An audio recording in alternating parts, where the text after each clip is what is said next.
Padomju laikā Groznija bija ne tikai Čečenijas Ingušijas autonomās republikas galvaspilsēta, bet arī visas Ziemeļkaukāzes skaistākā pilsēta. Groznija uzplauka pēc Staļina kulta beigām, kad dzimtenē atgriezās nežēlīgi represētie čečeni. Pilsēta kļuva par daudznacionālu kultūras un ekonomikas centru. Padomju laika 60. līdz 80. gadi bija mierīgākais periods čečenu tautas vēsturē. Par spīti piespiedu rusifikācijai tauta jutās laimīga un skaitliski sasniedza miljonu cilvēku. 1991. gadā par Čečenijas radikālo līderi kļuva padomju armijas ģenerālmajors Džohars Dudājevs. Viņš nemācēja pat čečenu valodu, taču ievilka savu tautu visnežēlīgākajā asinspirtī. 1994. gadā sākas pirmais Čečenijas karš, ko Krievija sauc par konstitucionālās iekārtas aizsardzību.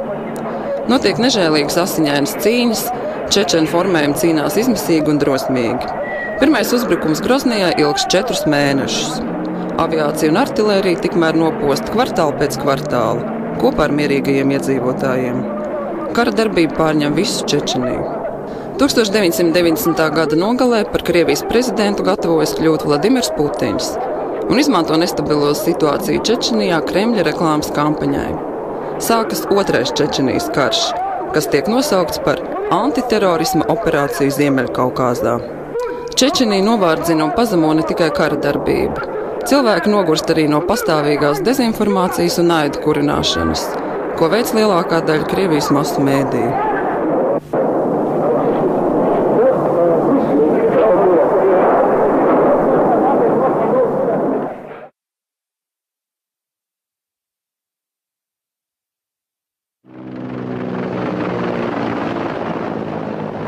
Ārvalstu žurnālisti Čečenijā drīkst ierasties tikai stingri reglamentētā kārtībā un konvoju pavadībā.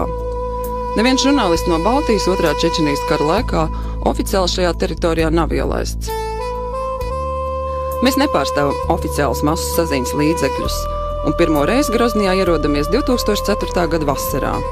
Te valda klajs policijisks režīms un pilnīgi armijnieku patvaļa.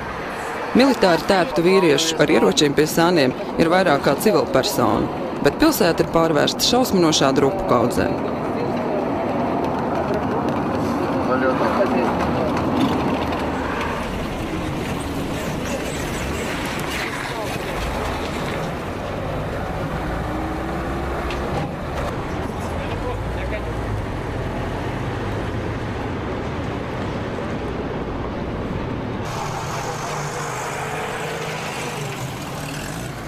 Čečenijas iedzīvotāji pārdzīvojuši laikus, kad bez dokumentiem cilvēkus vienkārši nošāja.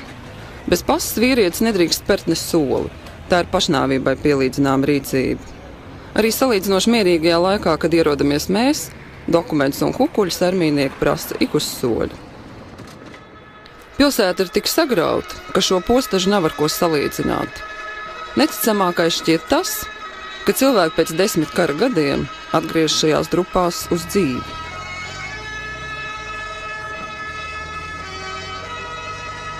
Mēs esam ieradušies filmēt čečenu zēnu Mansuru, kas ir talantīgs dejotājs un kara vienaudzis.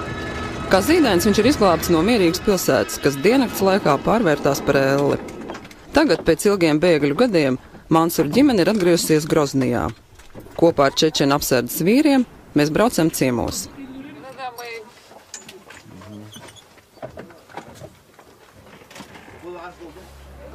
Mansura ģimenes māja kara laikā ir sabombardēta. Tomēr viss cer to drīzumā atjaunot.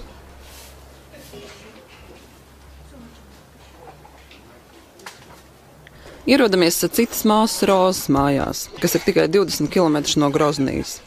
Te kara pirmajās dienās patvērumu atrada arī Mansura ģimene. Mēs zinām, ka tieši arī tagad ciemā notikušas īpaši nežēlīgas operācijas pret civiliedzīvotājiem, tā sauktās tīrīšanas.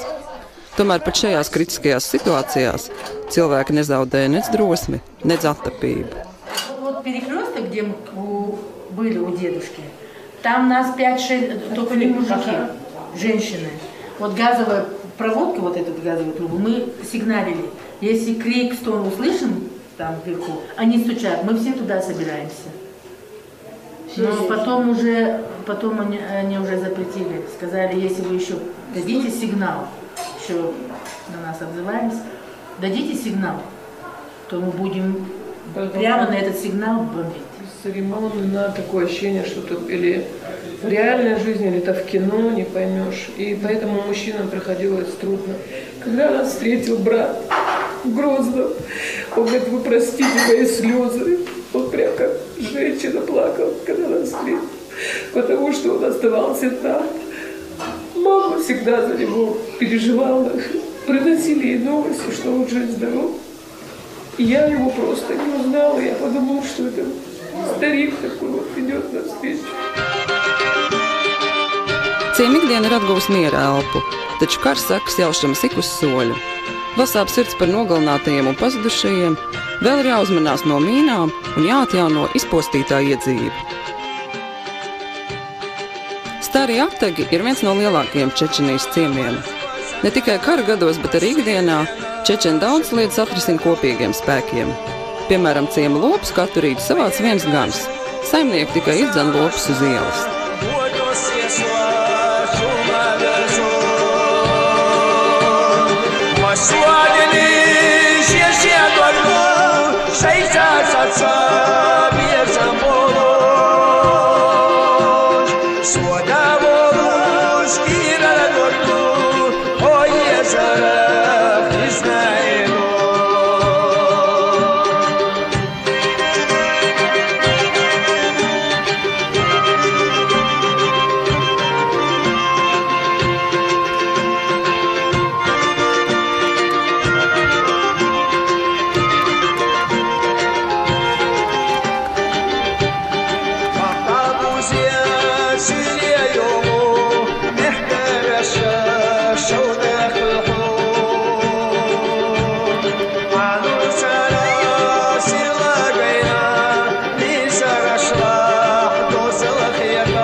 Šis ceļš ved uz Argunas ieleju.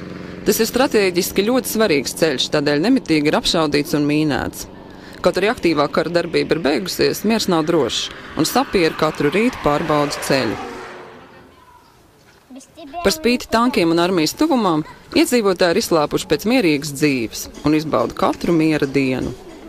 Vasaras ir ļoti karstas, taču pat 40 grādos dzīve neapstājas. Īpaši priecīgi par vasaru ir bērni. Arī pilsētas puika Mansurs steidz izbaudīt lauku dzīves priekšrocības.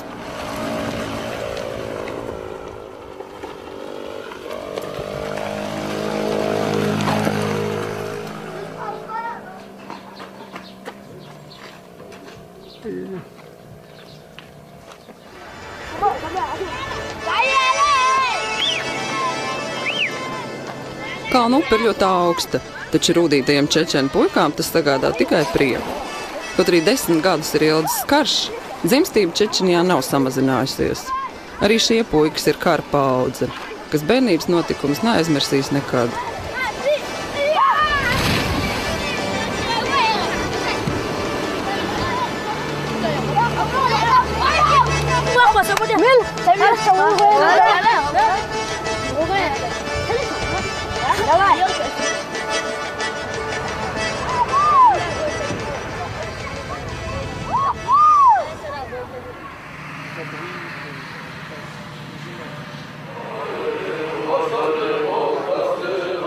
Kapi musulmaņiem ir svēta vieta. Šo garo kārti pie kapa uzstāda visiem, kas krituši karā, cīņā par taisnīgu lietu. Kad zirneviņas griežas, mirušā dvēsele sarunājas ar Allahu, uzskata čečeni.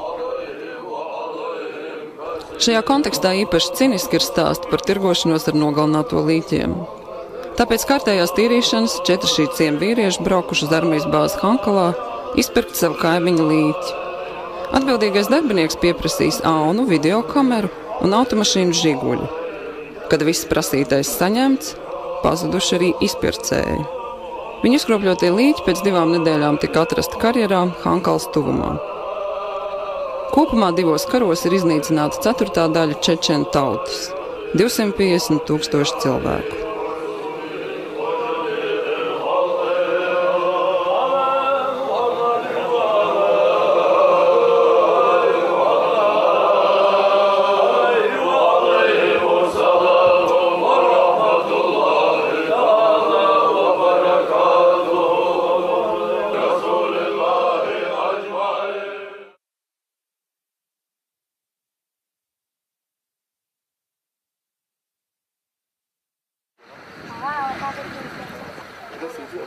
Pirmajā braucienā mūs no Čečenijas izraida.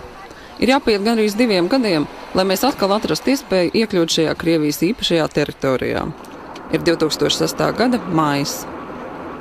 Grosnijas lielākā daļa joprojām ir drupās. Vietām vēl ar vienu redzami tanki, blokposti un Krievu armija. Потому что люди хотят жить. Надоело. Как у себя дома все трудятся на совесть. Vērojam, kā pilsēta atdzimst no drupām un sāk atgādināt milzu būvlaukumu. Pilsētas lepnums ir Kadīrova laukums, kas izveidots par godu 2004. gada 9. māja atentātā uzspridzinātajam prezidentam Alhanam Hadži Kadīrovam. Par godu viņam uzstāda pieminekļus, par viņu sacer jūsmīgu dzēju. Ну, я тогда на аэропорте была, он должен был там выступить, потом прийти туда. На аэропорт? Пришел, да, мы его ждали. Это стихотворение посвящено дню трагической гибели нашего первого президента. Май беттен, üssолх чубинах, шилч уйренна, шилмах уйрш, холеттер, тайпачах, схаварихтер, цехан, дехшелдер, анаешсон, ирчкатайчик, висвайдеймох, вайлах элле. Ahmet al masteri kayalla baybokhshah astar bitslurvat hatun dünya nahmyalde tahan sohiyetsu.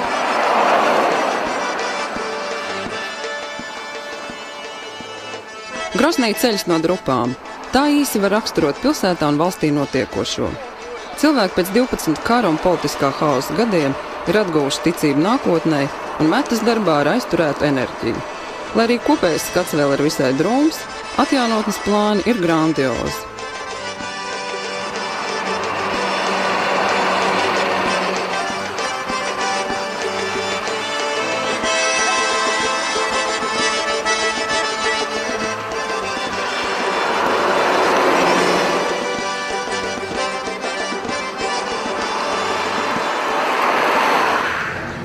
Чечня моя, тебе досталась участь моя, и ты не заслужила брони злой. Тебя спалил огонь голодный, сжигая все, что на пути. Но ты стерпела все мучения, теперь все беды позади.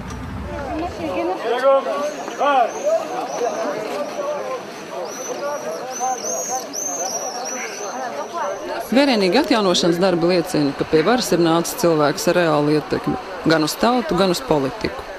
Lai arī oficiāli valsts prezidents šobrīd vēl skaitās Alo Alhanovs, neviens neapšauba, ka patiesā vara ir Ramzana Kadīrova rokās. Nepilni 30 gadu vecumā viņam ir dota vēsturiski iespēja atjaunot mieru Čečenijā un kļūt par visas tautas varoni. Lai arī daudziem nepatīk viņa tuvās attiecības ar Kremli, miers ir galvenais arguments. Kadīrovam neapšaubām piemīt līdera harizma, ko dzīvē nostiprina viņa reāli paveiktie darbi.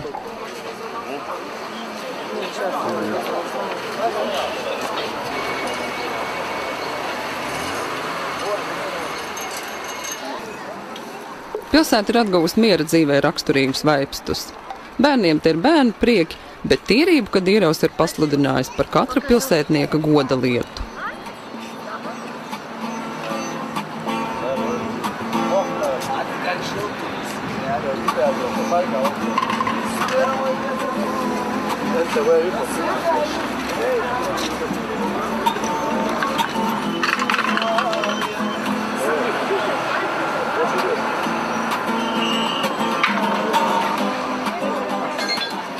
Tauta ir iegūs arī savu zvaigzni. Mansurs ir dejojis tik publiski un cītīgi, ka viņu atpazīst gandrīz vai katrs garām gājējs un steidz ar viņu nofotografēties.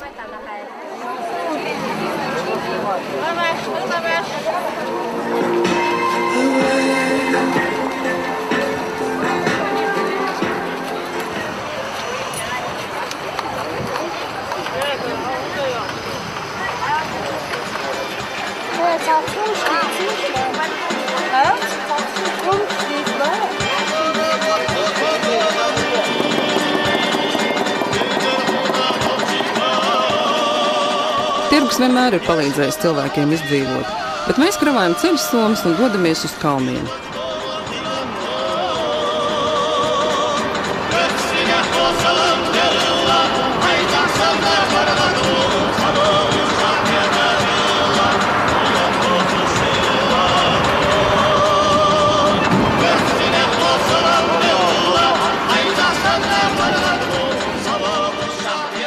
Ierodamies Koterjurtas ciemā, kur mūs kā ārzemniekus sagaida īpaši svinīgi. No šī ciema nāk Mansūra tēva dzimta. Visi te lepojas ar Mansūra panākumiem, tāpēc vietējā vara nolēmusi mazajam dejotājam šeit uzdāvināt zemi.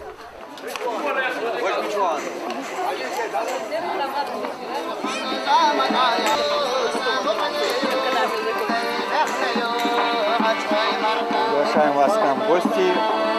Желаем вам всех успехов на чеченской земле. Дай Бог здоровья и латышскому народу.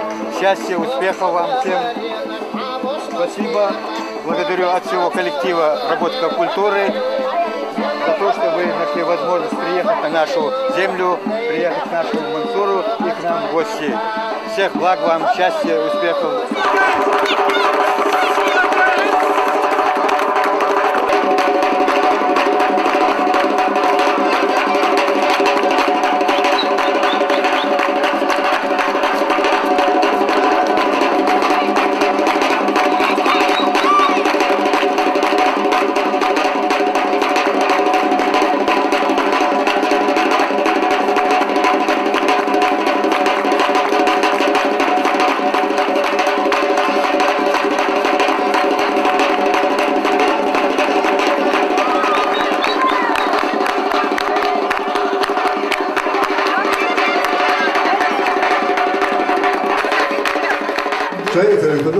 Он говорит, что если бы знал бы, что он вам барана зарезал бы, все бы было бы на высшем уровне, как полагается принимать гостей.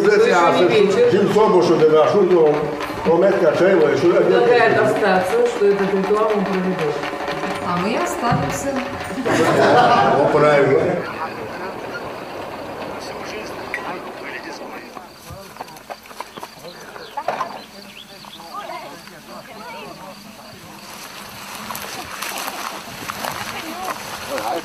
Ой.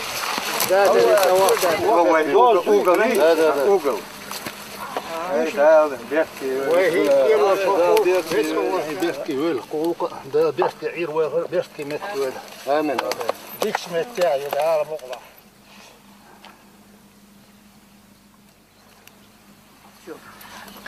Когда у мужчины спрашивают, кто ты, он показывает свой паспорт, удостоверяющий личность.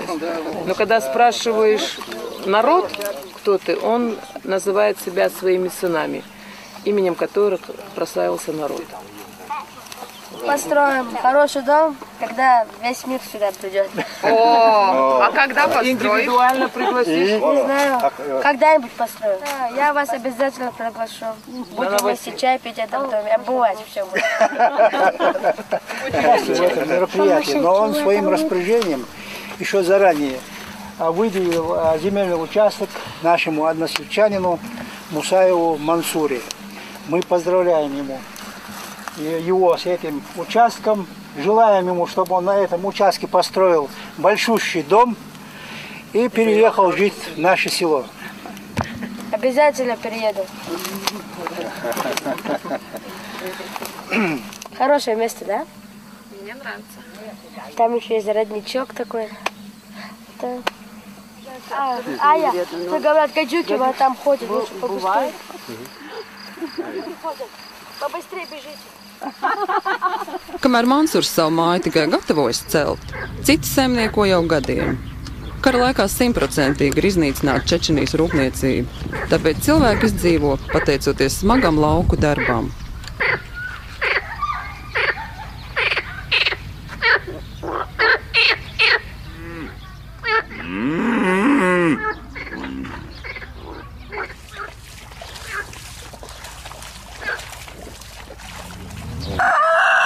В 96-м году ходил в лес за дровами. Тут у нас газа нету, света не было, греться не на чем было. Просто старались выжить на выживание. более ничего не было.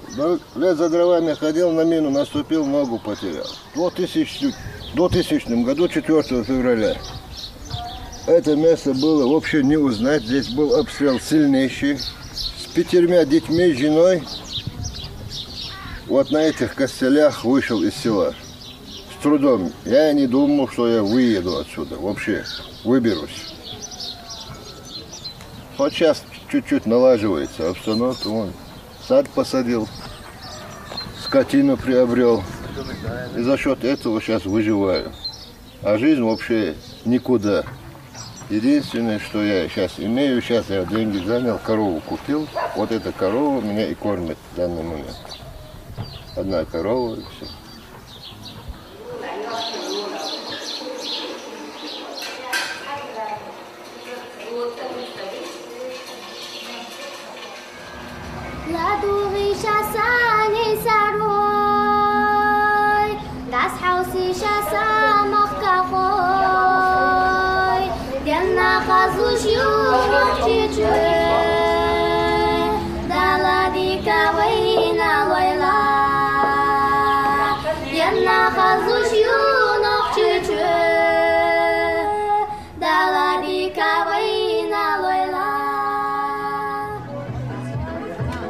Katrs ciems ir kā liela ģimene, kas spēj apvienoties gan priekos, gan bēdās, gan kopīgam darbam. Krievijas valsts kompensācija par karā sagrautu māju ir apmēram $4000. Par tādu naudu jaunai mājai var ielikt tikai pamatus. Tāpēc iedzīvotāji atceras labi pārbaudītas metodes un ķieģeļus gatavo paši. Vēlāk pašdarināto ķieģeļu sienas apdarina ar rūpnieciski gatavotiem ķieģeļiem un top ērtas, kvalitatīvi būvētas mājas.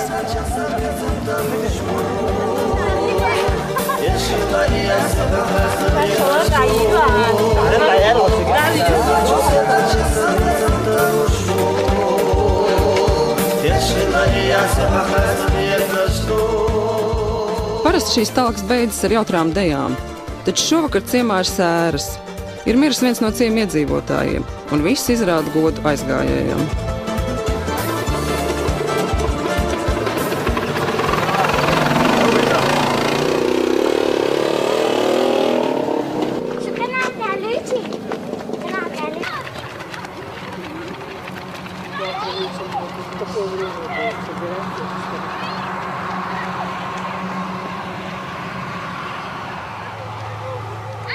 Kad debesīs ir parādījies mēnesis, vīri pulcējas uz zikeru.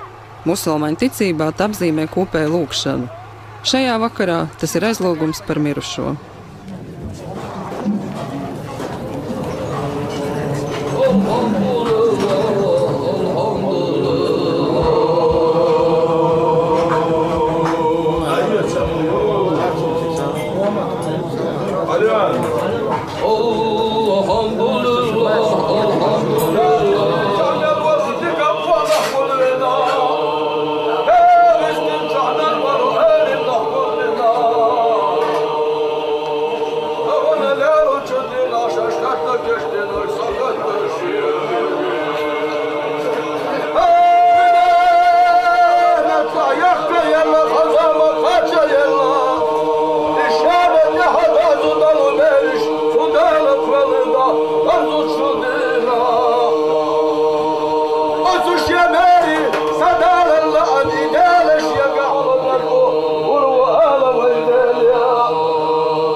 Trešo reizi Čečenijā iebraucam 2008. gada novembrī.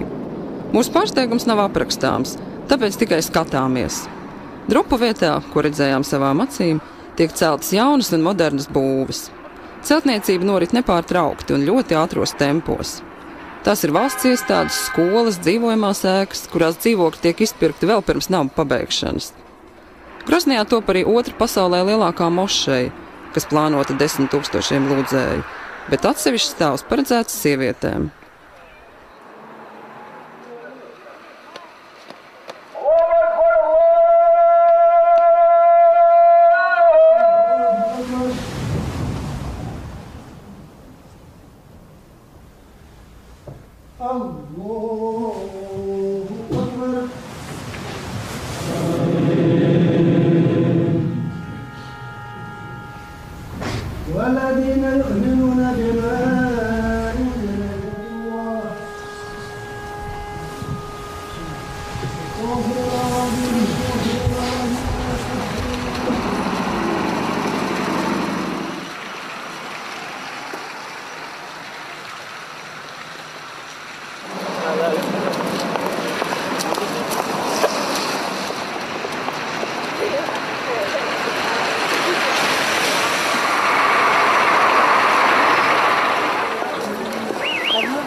Проходит, надо выше, ходишь туши. Как тут одевать? Посмотреть. Рядом стоим. Еще сильнее. Цапай его, камни. Вот, и снимать. Благодаря вот этому мужчине, Рамзану Кадырову, благодаря ему, я хочу сказать, что он достойный сын своего отца Ахмад Хаджи Кадырова. Достойнейший сын своего народа Рамзан Кадыров, пока он такие парни, которые вокруг него и рядом с ним, пока он такие вот парни есть, он у нас будет возрожден.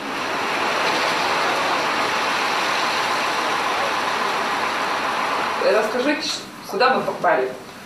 Мы попали в клуб фанатов Рамзана Кадырова. Организовались мы 1 мая 2006 года. Группа инициативных молодых людей. Вот и работаем по сегодняшний день.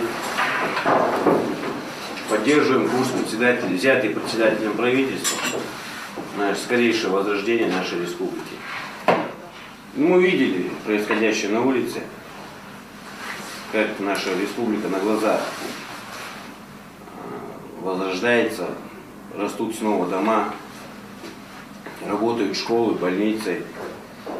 И посчитали должным себя выйти на улицу и тоже принять участие, не остаться в стороне, когда идет такая работа. Мы, например, расклеивали эти плакаты, да, у нас прям проблема. Если мы не даем эти плакаты, за нами следом идут люди, которые сворачивают эти плакаты и несут себе домой. На заправках предлагают бензин, в кафе предлагают наклейки нам, мы накормим вас обедом. Вот где вы видели еще вот так вот, чтобы люди, да, просили на своих дверях, на своих там зданиях наклеить там какой-то плакат, да? Это плакат-анонс, как бы на нем информация. Но именно из-за фотографии все просят: наклейте нам, мы бензин нальем, наклейте нам, мы это сделаем. Ну, в общем, все нормально. Вот единственное, что плохо, что срывают и уносят домой. Мы бы с удовольствием здесь давали бы по одному плакату, лишь бы труд ценили бы. Ребят, которые в такую неприятную погоду ходят по улице, расклеивают плакаты. Мы провели акцию, где собрали 16 000 человек, 16 000 сторонников Рамзана Кадырова. Это было на 100 дней, данные им же, самому себе, на нет следов войны и восстановления республики. За эти 100 дней он действительно реально сильно изменил внешний вид города, Это замечает любой человек, который был, например, тут в 2000 году, да, и приехал сейчас, он просто удивляется. Вся Чечня сегодня команда Кадырова. Вся Чечня. Мы кадыровцы. Вот эта вот природная скромность человека не позволяет ему смотреть, как везде вот расклеены его портреты и так далее. Ну, в этой республике прокатилась волна митингов. Это был первый акт неповиновения жителей наших против Рамзана, которые требовали, чтобы все-таки право решать, где висят его плакаты, портреты, оставалось за мнением народа, а не за ним самим. То есть это наш лидер, это наш кумир, человек, которого я безгранично уважаю, человек, которому я всецело доверяю, и человек, за которым я сегодня даже глазом не моргнув пойду куда угодно, куда он не прикажет. Дождь не может идти вечно. Когда-то тучи рассеиваются и выглядывает солнце. Наше солнце уже выглянуло.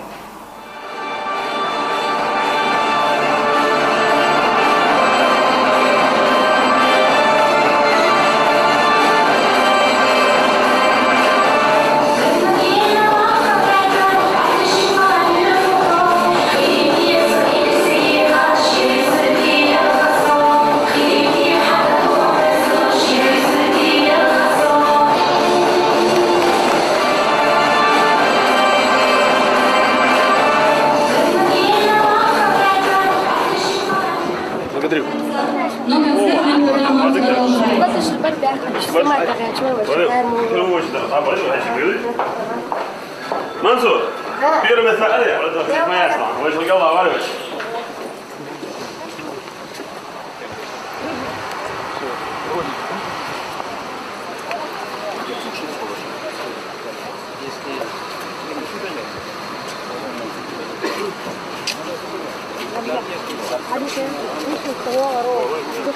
Молодец. Давай, ты к новому сторону.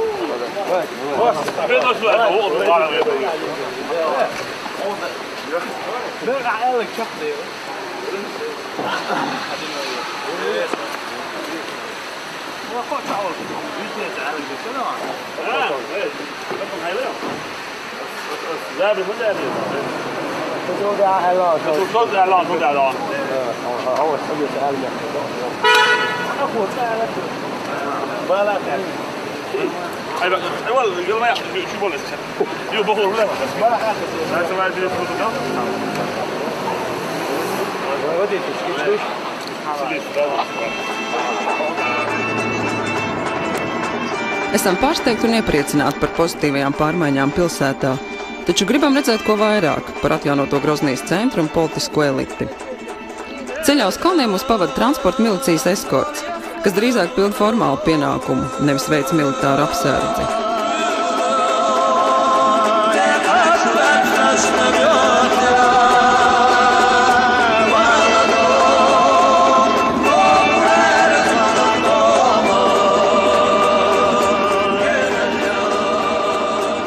Braucam uz Argunas ielai. Kara laikā to sauc par nāves ceļu. Krievijas armija apšaudīja bēgļu kolonnas, bet vēlāk paši militāristi kļuva par nāvējošu mērķi kalnos mītošajiem kaujiniekiem. Ārpus pilsētas militāristi kļūst arvien vairāk, tomēr tie neizskatās agresīvi, nav tik nekaunīgi un bīstam kā iepriekšējās reizēs.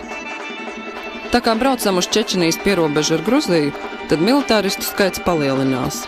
Redzam bāzes, posteņus un slēpņus, kas liecina par lielu armijas klātbūtni. Tas ir saprotams, jo tuvojamies visas Krievijas robežai, aiz kuras ir Gruzija un NATO. Bet mēs atliekam politiku un līdz ar Rozi ierodamies Itumkalē. Šajā nelielajā kalnu ciemā kā bēgļi dzīvoja gan Sacitas, gan Rozes ģimenes. Kad karš nokļuva līdz šejienei, tālāk bēga visi. Roza savus rādus nav satikusi kopš bēgļu laikiem.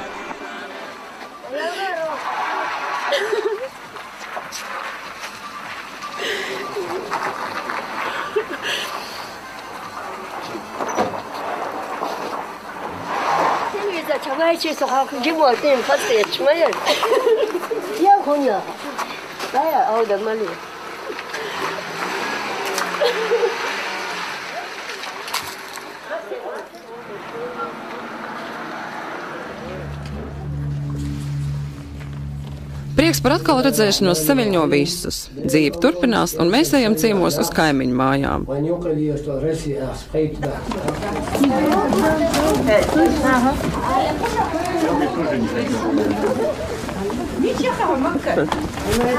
Вот ее эти. Когда девушка выходит замуж, помогают все родственники. Все родственники, соседи, тем более, если люди живут в селах, то это в этом участвует, можно сказать, все село.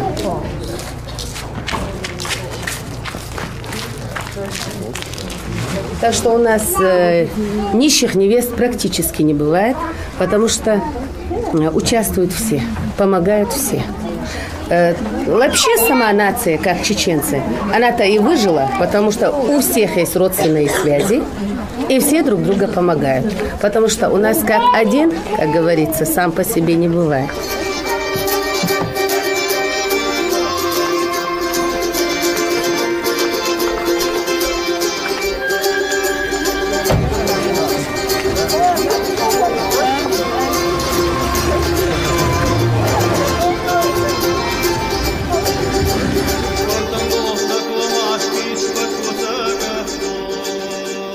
Šis ir beidzamais ciems kalnos, kur dzīvo cilvēki. Līdz robežai ar Gruziju ir vēl gandrīz 70 kilometri, un tā ir aizliegta teritorija ikvienai civilpersonai. Visu šo teritoriju pilnībā kontrolē Krievu militāristi.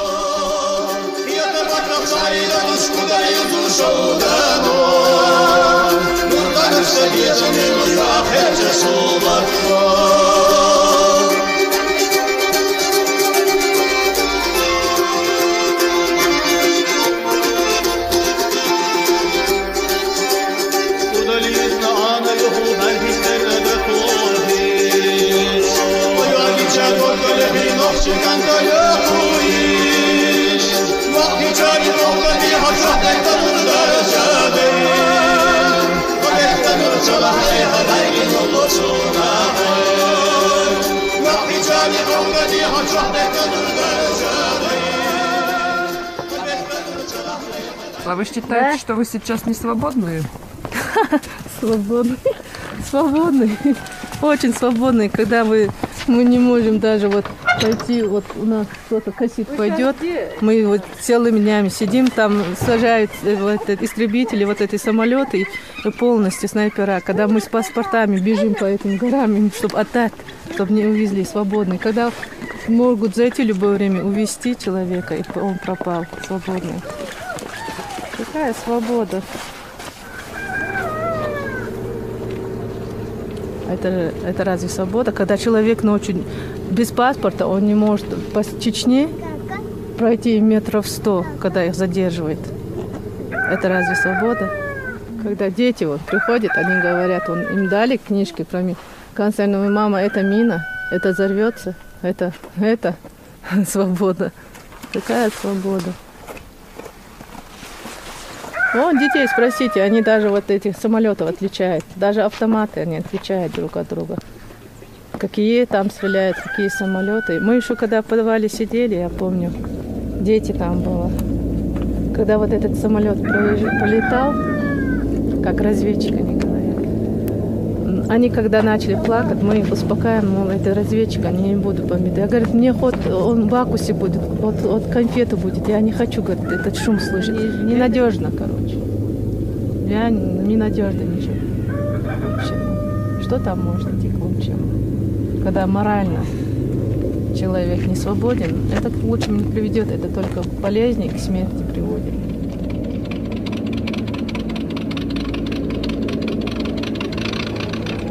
Ну, он пошел косить туда. Косить надо, потому что если не скосишь, там не выживешь. Вот живем же именно вот это за счет хозяйства.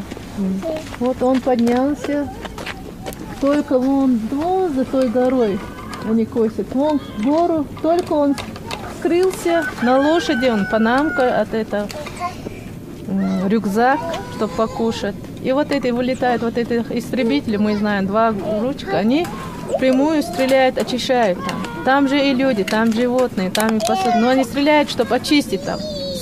Сажали десант. Я не знаю, может это не десант, они спрыгнули вот так, без парашютов.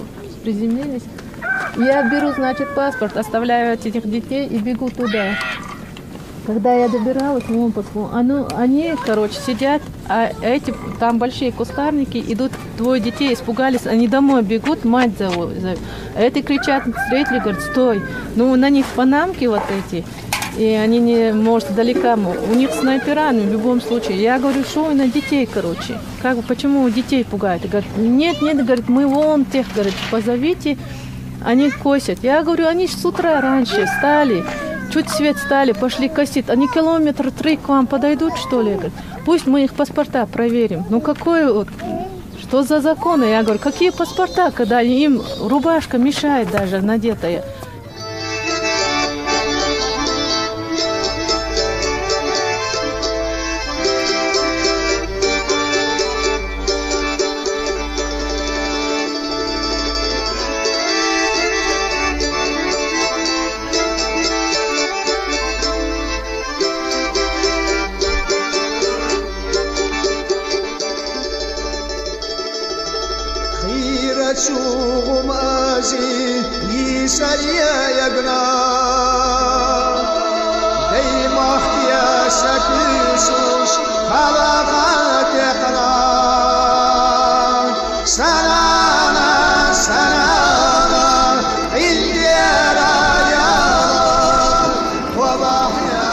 Чечню я себе больше представляю, конечно, без войны, без этих слез, без этих криков, стонов, без бомб, которые падают. Не дай Бог никому больше испытывать такое, никому не пожелаю.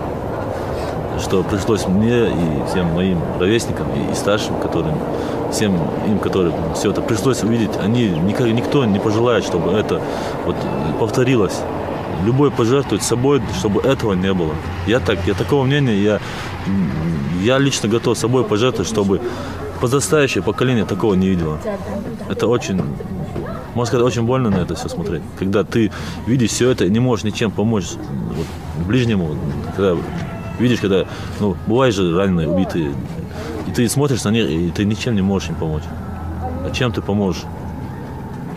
Когда сам не знаешь, куда деваться. Вот такую ситуацию, и я это лично вижу, Чечню без войны, без ничего. Чечня, она как бы постоянно вся в улыбке, мне она такое видится, и я думаю, что так и будет. И, конечно, мы все к этому идем, и каждый тоже вносит свою лепту в построение вот такого будущего. Каждый человек, каждый, думаю, старается, чтобы так и было. И другого выхода и нет. Без этого просто невозможно жить. Надо, чтобы все пришли к мирной жизни, чтобы была жизнь, чтобы всем было хорошо, я так думаю. Мы идем к этому, и, надеюсь, с помощью Всевышнего мы дойдем к этому. И это кошмара больше не повторится. Дом, он есть дом, родина. Мы всю жизнь родину променять вы что? Мы знали, что мы вернемся, мы даже вещи не забрали, ничего не забрали. Просто в сумке колготку, детское взяли и уехали. Нас ночью бомбили, мы утром собрались и уехали. Мы до последнего были. Дети, дедушка, бабушка жива, дедушка, правда, умер у нас. Муж с дедом остались, а мы уехали с детьми. Женщина, она всегда женщина. Где бы она ни была, кем бы она ни была. Она должна быть матерью. Она, очаг от женщины, мне кажется, это все равно семейное. Куда бы там муж не ушел, не пришел, мать, она в ответе за детей. Это мое мнение, я не знаю. Она в ответе. Что бы ни случилось, изменил он, выпил. Что бы ни случилось, мать в ответе за детей.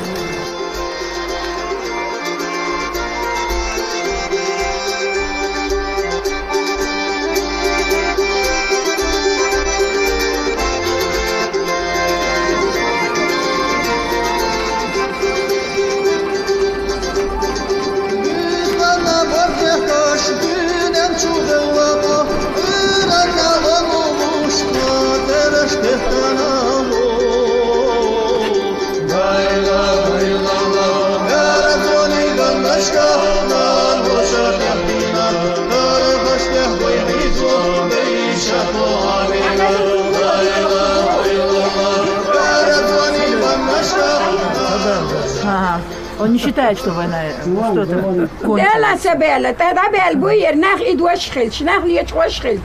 Почему не считают, что война кончилась? Он все равно говорит, людей крадут, боевики еще в горах, потом за ними слежка тоже есть, говорит. Вот это вот неспокойствие внутреннее, оно есть. А непосредственно, что вот приходят к нему с войной, не стреляют, не бомбят.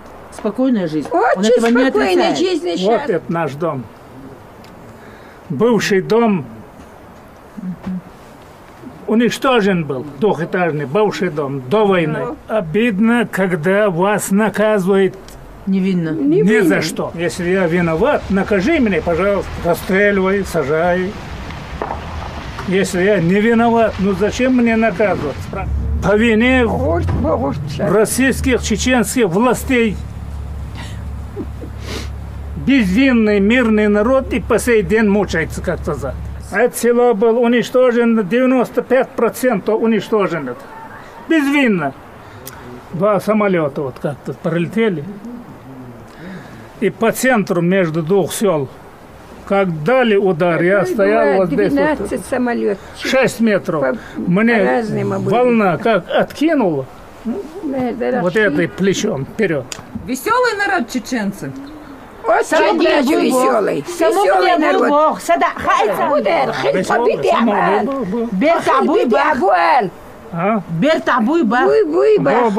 Вот да, Ацинька. Как сказать вам, если как хотим отдыхать, как хотим. Умеют, сказать, когда как и веселиться. Очень даже хотим. И веселимся и сейчас тоже. Хотя бы до смерти дали нам, хотя бы жить. Мирно жить дали бы. Вот самое это мы желаем. Как объяснить, я не знаю. Знали бы, я бы все сказал бы вам. Начали.